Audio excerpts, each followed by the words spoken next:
Andhra Pradesh deputy CM Janasena అధినేత పవన్ కళ్యాణ్ పై అనుచిత వ్యాఖ్యలు చేశారనే కేసులో అరెస్టైన యూట్యూబర్ ప్రశ్న రావణ్ కు కోర్టు బెయిల్ మంజూరు చేసింది. మచిలీపట్నంలోని ఇనుగుదురుపేట పోలీసులు రావణ్ ను శుక్రవారం రాత్రి 2 అదనపు judicial first class magistrate Bala Tripura Sundari ఎదుట హాజరుపరిచారు. రావణ్ తరపున న్యాయవాది జడా శ్రావణ్ కుమార్ వాదనలు వినిపించగా న్యాయస్థానం బెయిల్ ఇచ్చింది. అయితే బెయిల్ పై బయటకు వచ్చిన వెంటనే అనకాపల్లి జిల్లా పాయకరావుపేట పోలీసులు రావణ్ ను మరో కేసులో అరెస్ట్ చేశారు. ఈ నేపథ్యంలో కూటమి ప్రభుత్వంపై జై భీమరావు భారత్ పార్టీ అధినేత లాయర్ జడా శ్రావణ్ కుమార్ ఆగ్రహం వ్యక్తం చేశారు.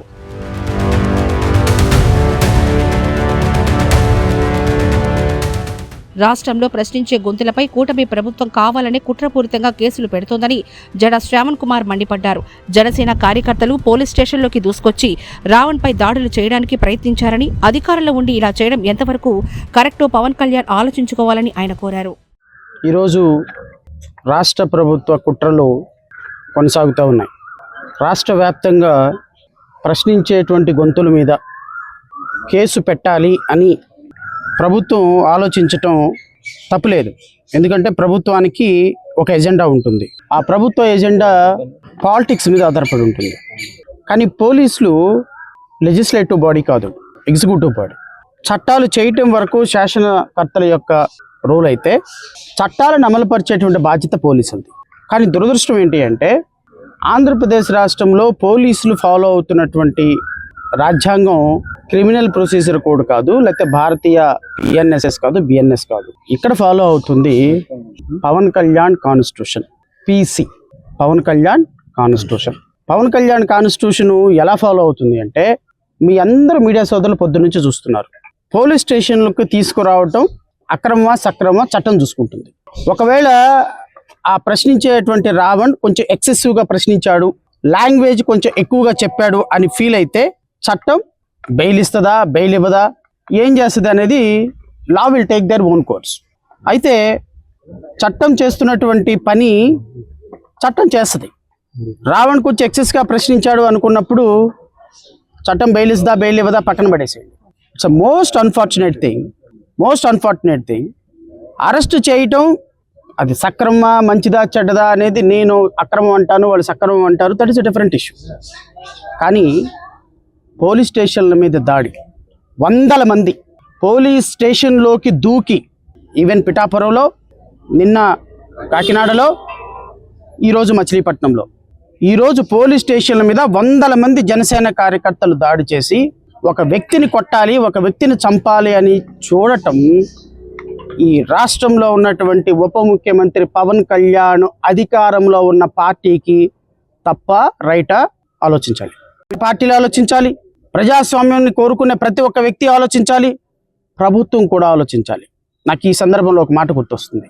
పవన్ కళ్యాణ్కి సంబంధించినటువంటి పార్టీ వ్యక్తి తిరుపతిలో ఒక సర్కిల్ ఇన్స్పెక్టర్ చంప మీద కొట్టినప్పుడు పవన్ కళ్యాణ్ ఆ పోలీస్ స్టేషన్కి వెళ్ళి చేసినటువంటి రగడ మర్చిపోయారా? అధికారం అనేటువంటి పొరలు కమ్మేసి కనిపించటం లేదా? చంద్రబాబు నాయుడు గారి మీద అరెస్టు, నారా లోకేష్ గారి మీద అరెస్టు జరిగినప్పుడు, మీ అరెస్టు జరిగినప్పుడు ప్రతిపక్షం మీద ఫైట్ చేసింది మేమే కదా సార్. ఆ రోజు మాట్లాడింది ప్రతిపక్ష గొంతు మాదే కదా.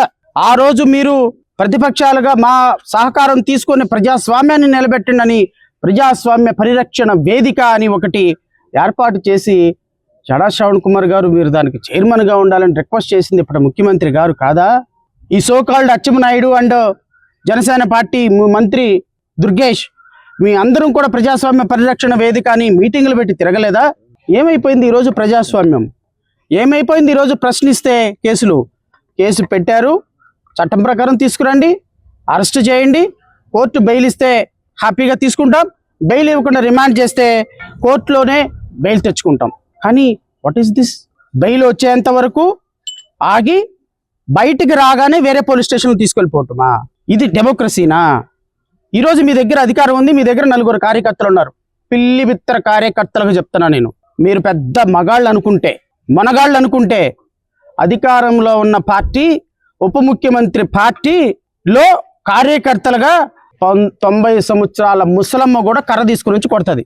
అది పెద్ద గొప్పతనం కాదు. పోలీసులు అనుకున్నారు నాయనకు ఉప ముఖ్యమంత్రి ఉన్నాడు, నాయనకు ముఖ్యమంత్రి ఉన్నారని కార్యకర్తల మీద దాడి చేస్తే ఎవరు అధికారంలో ఉన్న పార్టీకి అనుకూలంగా మీరు దాడి చేసి గొప్పవాళ్ళని ఫీల్ అయిపోతే ఎట్లా?